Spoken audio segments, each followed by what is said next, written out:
Hello from a very rainy Austin, Texas. It's awesome. It's a good day to look at drainage. But It's, that's not what we're talking about. well, it's a very rainy day. Welcome to episode 17 of Calls with Paul. Yeah, How are you today? doing well. You just made me think about when I was 17. You do this. We start and you go off on some tangent. So I'm just going to do that. So anyway, I'm Harkett Redham and I'm Paul Redham. we're with the Homesville Realty Group. If you have problems hearing us, if the connection's wonky, please enter something in the comments so that we know. We always love your feedback. It lets us know. I mean, it can be kind of a depressing place to go live on Facebook, and we never know if anybody's watching. Sometimes we feel like we're just talking into the computer. Sometimes. Yeah. Well, today we're talking about something super exciting. For me, anyway. Are you ready? It's all for me, this one. And we have visual aids. Don't tell the kids, but we have totally rated their toy box for your visual aids today. I'm excited. Somebody messed with my Pier foundation. Did you do that? I did. So we're talking about, you just gave it away. We're talking about foundations. Yeah. And part of what we're talking about foundations is because you specialize in Central Austin real estate. That's right. There are a lot of older homes in Central Austin. And you have a wonderful blog post that we're willing to share with anybody who's interested about, I think it's like 10 frequently encountered issues with Central Austin homes. That's right. He really gets deep on some of that. So we're not going to go over all 10 in one video. We're going to break it up into sections. And today we're talking about foundations. Yeah. It's really a cool project. So there's like a topic because everything starts there. Well, I think some people may not understand what a foundation is. So let's start by saying, what is a foundation? And then let's talk about the common types of foundations that we see in Austin. So what's a foundation? A foundation is what the house sits on. Wow, boy, it's really coming down out there. Hopefully you have a good foundation, otherwise you might get blown over. But like in Central Austin, do you want me to talk about the different kinds of foundations? Well, there's different kinds of foundations. There are two primary ones that we see. What are they? They're a slab. Sarah may hide under the table. Yeah, if we get knocked over on Facebook Live, we might make the news. Yeah. But no, there's the original homes in Central Austin were built with pier and beam. Well, did you say what a foundation was? Yeah, it's what the house sits on top of. It's what the house is built on. It's the foundation for the house. That's right. Okay. Right. So it should be strong. There's two different kinds. Yeah, you have pier and beam, which is what was originally. I'm going to demonstrate. Can you move the Facebook thing? Thank you, Sarah. Okay, so Paul's Jenga blocks. Here, I need to aim it more for the cameras. Just leave it alone. But this is kind of like a pier and beam foundation. So you have piers that go down into the ground. Piers. You can't see my fingers. I know. We've got a lot of stuff going on here. People are loving this.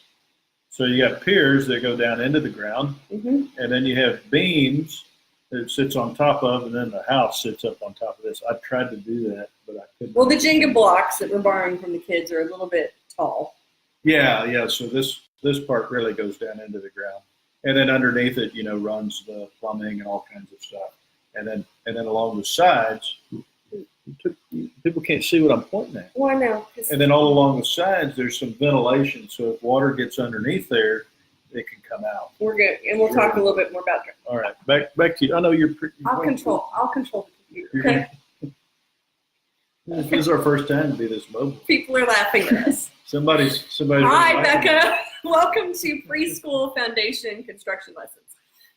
So your foundation has what's crawl space under it. That's right. And your plumbing is there. It means that if you've got plumbing issues, it's really easy to fix because you have crawl space. Yeah. It access. The other type of foundation is a slab, and it's not made of Play-Doh. It's not made of Play-Doh typically, but if you can imagine, you'll see this in it's really the way most new construction is built. And so you'll drive by a construction site and you'll see wood form boards, like Jenga blocks, and they usually. That's right. Yeah. That's really good. Honey. Yeah. I didn't know you knew that. Come on. I just didn't know. And they have plumbing. So your things like your plumbing, let me take a short one here. Your plumbing actually gets, my form board fell off. Your plumbing actually gets embedded into a concrete. No. What? No? I did it wrong? No, tell me what's the issue. I saw you write that, but that's not right. So you have the form boards. Well, you're supposed to correct me before we did this. I did right here.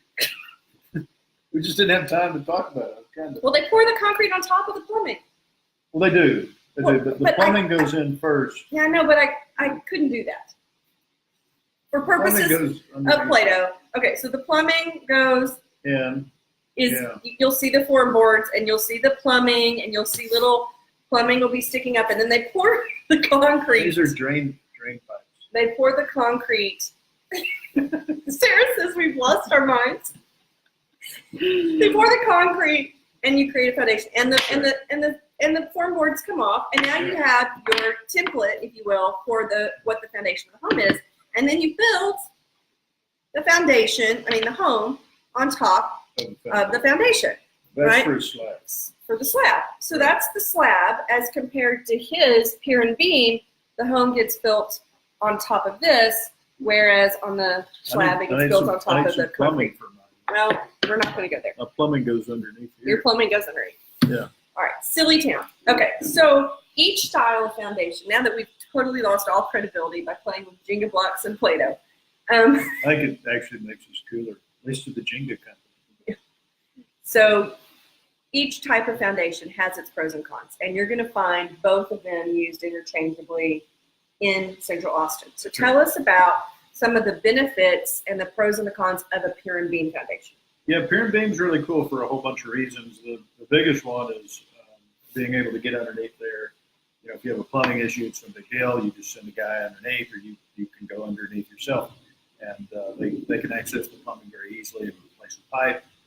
Back in the days when we used to run telephone lines and stuff, you could just run your telephone line. And most importantly for me, it's where I used to hide Christmas presents, so you wouldn't find it. And you can also remodel very easily. So if you wanted to move your washer and dryer from one area to another, it'd be really easy to do because you just rerun those lines. Relocating plumbing is easy. You don't have to go through this very difficult slab. Yeah, so here you're crawling under the house and you're just moving stuff around. With my awesome slab foundation, you're having to chip out concrete and relay lines inside the concrete, which means your floor and your interior gets messed up. It's really not, the underbelly of the house is not accessible here where it is here. Yeah, so on a pier and beam, everything, I can live up here and nothing's changing while the plumbing's getting fixed. Here, you're in a world of hurt. Right. Right, you're in a 2-week, everything stops. Yeah. Okay, so what are some of the problems that you see with these pier and beam foundations? Oh, it's really coming down. So with the pier and beams, the biggest thing is it's flexible, right? So you might have one pier that raises a little and another one that's kind of sinking down. Oh, I'm going to try to show you. Okay. So you might, this one might be going up a little bit, and this one might be doing this, and at different times of the year, depending on moisture levels, it might move around a little bit. I don't know if you remember when we were living over in Allendale. In Allendale, how different times of year we'd have to open the front door a little bit differently. Sometimes the door sticks, sometimes the door doesn't stick. Sometimes you would just automatically learn to use your shoulder, and other times you use your foot. Sometimes it opens just very easily. Well, because those piers are connected to the ground, so as the moisture level in the ground changes, there's movement. And so in the summer when it was dry, you definitely saw a lot less moisture in the ground and things sort of shifted. And plus, Allendale is near, if I remember correctly, it's near a fault line. So you also have natural movement in the actual ground and earth itself, which all that results in is you may end up with uneven floors and cracks in the wall. And that's really common for older homes. It's just like sheetrock cracks, and sometimes they'll get a little bigger, a little smaller. The front door may open and close a little differently. And when it comes time to open the windows in the spring, you might struggle with it the first time because the house moves a little bit. That's just the nature of that beach. And the pier and beam construction was a little funky too. I know you've seen a lot of inspection reports in 600 transactions. Yeah. Tell us some of the crazy things that you've seen people back in the day use to make their pier and beams. So I don't crawl underneath the foundations anymore because it's not as exciting to me as it was when I got into business. But when I got in, I distinctly remember crawling underneath one house and seeing a car jack under there. And I've seen that a few times. Not trash, but used to hold up the house. Well, this thing got out of, you don't have to see it again. The foundation got out of whack, so somebody just crawled right underneath because they have access to do that. And they just used a jack to. So they used a jack to jack up the pier, make it more. You can't help yourself. I can't. So make it level again, right? Yeah. So and apparently that worked. but it but it was an unusual circumstance. Really, the best thing to do is have a pro come out. But now we have. And cinder blocks. I mean, there were cinder blocks. You find all sorts of things. People would get under there and they'd shove all sorts of stuff into the piers to make it even again. Yeah, best thing to do is to get it. These like they all started out with cedar pier and beams, and as time went by, they all got replaced with like cement piers that would go down. And now it's more of a science than anything else. Well, in that crawl space, somebody didn't like crawl space.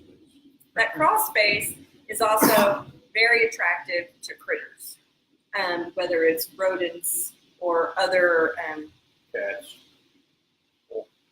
Or my favorite marsupials, the possum. Oh gosh, possums. Possums are the only marsupials in North America, and they really have a bad rap. And I love possums.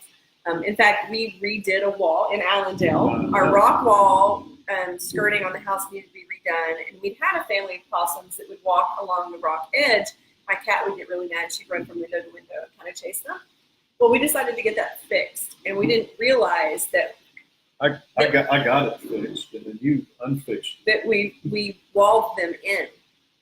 And so we were going to bed at night, and I could hear the poor possums frantically scratching and trying to get out.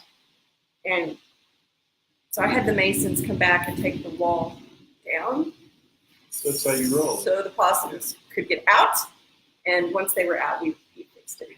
Probably the right decision. I mean, I don't know about you. Like, part of me wanted to save the possum, and part of me didn't want them to die under our bedroom, where we were going to have to smell it in our pier and beam foundation. It does happen with pier and beams. Things die sometimes. And, stinks for a while. It smells bad, yeah. Okay, so that's pier and beams. Also, if you've got any kind of this wood or stuff making contact with the ground, that's an issue too, right? It's a conducive condition for termites. If your conducive condition. That's right. Fancy terms, huh? Mm-hmm. So if your piers are made out of wood, that's really not great. But like I think by now most of them have really been replaced. But who knows? I might crawl underneath another one. Who knows? Find some real wood. Cool. And then you have your slab foundation. That's right, which is beautiful. Yeah. After hearing all those wonderful things you said about pier and beam, people are like, I don't want an old home. I do not want a pier and beam foundation. Sounds terrible. One of the great, before we leave pier and beam, one of the great things that I find about it is how flexible, like the floor has a little dip to it. Yeah. It's really nice. Soft. And you get the beautiful, if you have an original wood floor thing, it's just gorgeous and beautiful to look at. It's warm to the soul, and it's just pier and beams are, I think, in some ways really superior, but they do have trouble. We have a soft spot for homes with character and soul, and you find that in the older homes of the pier and beam. So slabs. At some point in time, somebody says pier and beam stuff is wonky. We should make concrete slabs and build houses on top of those. My wall won't stay straight. Yeah. So tell us about the history of slab construction in Central Austin. Sure. So for the most part, we started pouring slabs. I mean, we'll see really old slabs in some cases, but like in mass, we started pouring slabs around 1951. So that's kind of right around Koenig Lane, 2222. A little bit south of that, you'll see some slabs, but not too far south. By the time you get south to Rosedale, you're really not seeing it. And then you see it. Because Austin started building construction in the middle, and as suburbs were added, your newer homes get added. That's right. And you still see that today. We see newer homes in Round Rock and Leander, and in the suburbs, and the older homes in the heart of the city. That's exactly right. And so you really start seeing slabs around Koenig Lane, plus minus. A lot of those were brand new, unless it's been knocked over and remodeled, of course. But they were poured thinly to begin with. So you saw a lot of cracking in there, especially that area over there, like off of Strauss and all that stuff. So my thin slab is not going to be as stable. It's too thin. As my thick slab. Yeah, so when the earth moved, it would crack, and you see it's going to crack. Oh, crack it. There you go, babe. Okay. And we weren't pouring rebar in there. In fact, there's one house that I remember distinctly over there right at Northland and Woodview that it got knocked over, and we looked inside, and it had a pier and beam foundation with concrete poured into it. So I think they were like, well, hey, let's try it with both to see how that works. Fascinating. So there's a lot of experimenting with it by then. But as you move a little further north, they become a lot more stable because we've had a lot more experience. But with that said, some of those old foundations are still working fine. I'm just really suspect of them as they're newer, and I really pay attention with my feet to see how the ground is moved. The nice thing about an old home is like it's been sitting there for a long time, and generally what you see is what you get. So walk carefully with it before you start drawing conclusions. Yeah, you don't have to. I mean, if you're seeing movement, you're probably seeing the movement you're going to see. Yeah, you're not going to see a lot of changes. Is that fair to say? Yeah, it's been like 70 years. Yeah. So.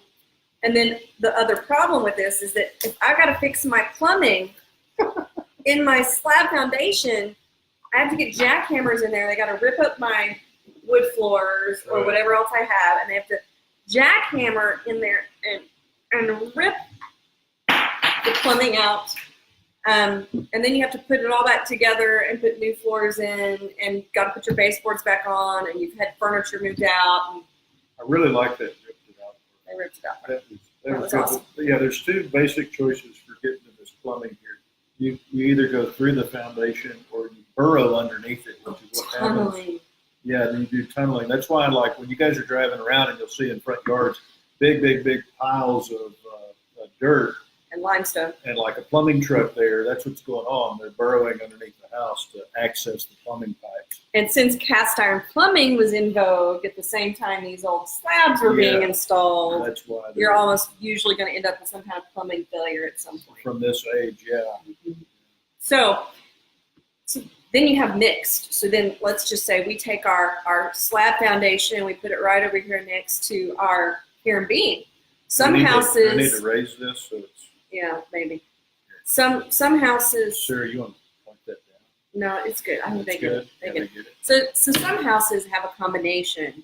Like if you've got an old pier and beam house and they decided to do an addition in, let's say, the 60s or the 70s, that addition is most likely going to be a slab addition. Right. So you're going to have this situation where you're trying to marry the pier and beam side of the house with the slab side of the house and make sure they're not wonky. Or you might have 1950s slab and 1970s slab that were constructed differently, and one's stronger than the others, and so you're going to have some wonky issues there. Right, they're just built differently, so you're going to have, like anytime you have an addition, you probably have two foundation systems, and if it's not done right, you may have two roofing systems. So all of a sudden, you have this house that's moving around. They all move. Like I don't care how well built the home is, it's going to move. The earth is spinning like 600 miles an hour. Something crazy like that, but like, so you're gonna have movement no matter how you do it. So when you have multiple things, it's really difficult. And as we talk about foundations, one of the things you like to talk about is drainage and sinking homes. And today, day to talk about drainage. Yeah, today as it's dark and dreary and pouring rain. Yeah. Someone made fun of me because I posted April showers bring May flowers, and they're like, "It's May already." I'm like, "Well, I hear you, but." I'm trying to get some May flowers. I'm trying to justify some positive outcome here to the torrential rain we're having, and that means it'll be green and cooler, hopefully a little bit longer. Yeah.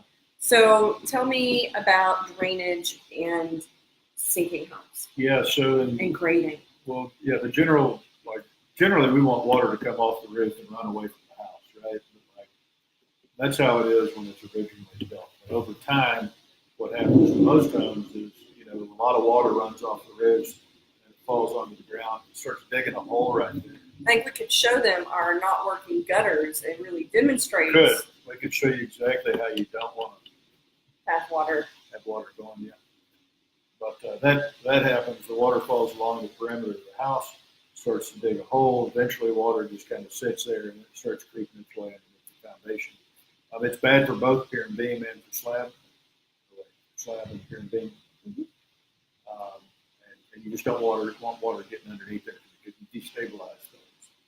You make the slabs don't like it because they're weighted on top of that, and pier and beam don't like it because these guys get wobbly and they start to sink. Yeah.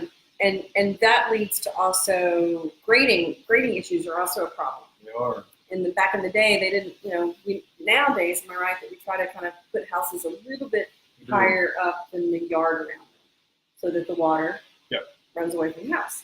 But in I think these older home I think they periods, actually did that then, but like it hasn't stuck. It's eroded. because the house has weighed down the Yeah, ground it's sitting that on. water comes off the roof and things go down, and so you'll start seeing if you run around with me sometime. I You'll run start around with seeing. you a lot.